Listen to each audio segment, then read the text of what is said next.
সকল বন্ধুদের জানাই শুভকামনা। আমি কর্ণগর থেকে বলছি মাধবী।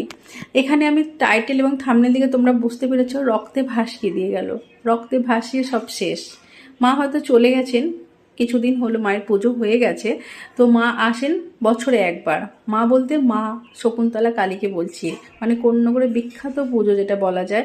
শুধু কর্ণগর নয়, দূর দূরান্ত থেকে এমনকি বাংলাদেশ থেকেও মানুষ এখানে এসে পুজো দিতে আসে, মানে এত জাগ্রত মা।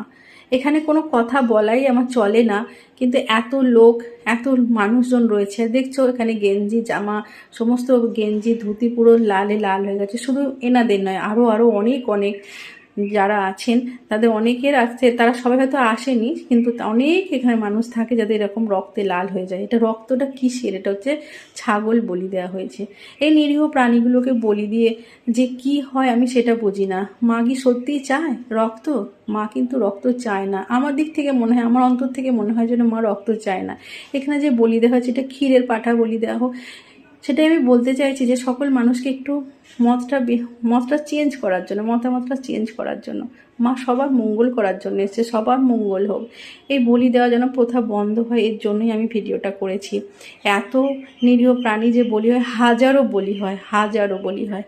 এত কষ্ট যেন নিরীহ প্রাণীগুলো আর না পায়। তোমরা যে যেখান থেকে দেখছো অবশ্যই কমেন্ট করে জানিও, পাশে থেকো।